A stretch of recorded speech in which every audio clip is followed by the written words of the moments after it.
Jadi ada beberapa zaman di zaman dahulu kala, yaitu yang awal adalah zaman kesanghiangan, di mana para raja itu disebutnya sanghyang. Nah itu manusia enggak? Manusia.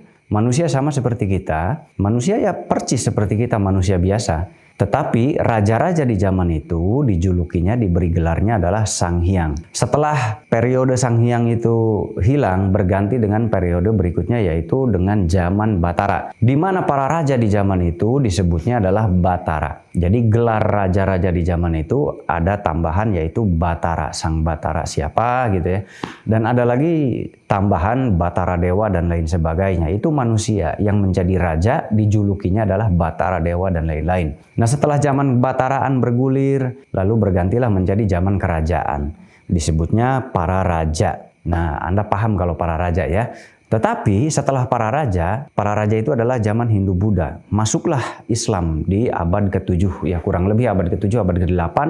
Masuklah Islam di negeri kita, di Nusantara ini. Lalu muncullah zaman Kasunanan, zaman Susuhunan atau Kasunanan. Nah setelah zaman kerajaan ada zaman Susuhunan atau Kasunanan. Nah Sunan Gunung Jati salah satu contohnya yang menjadi raja. Dan banyak sunan-sunan lain itu zaman Kasunanan. Sunan Gunung Jati disebut Sunan padahal beliau adalah seorang raja. Tetapi gelarnya adalah Susuhunan atau Sunan. Setelah zaman Kasunanan, salah satu contoh yang ada di Cirebon ya. Setelah zaman Kasunanan ada zaman Panembahan. Panembahan itu adalah seorang raja, tetapi berjuluk Panembahan. Nah, itu zaman Panembahan. Ada zaman Sunan, ada zaman Kasunanan, ada zaman Panembahan.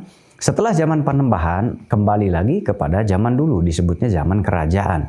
Maka di Cirebon ada istilah gelar raja kembali setelah zaman Panembahan.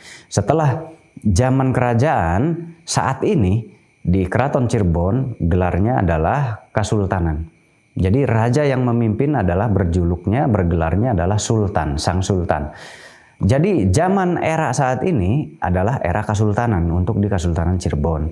Nah di Kasultanan lain pun mungkin punya sistem sendiri nama gelarnya. Nah jadi gelar Sanghyang itu adalah gelar untuk para raja di zamannya.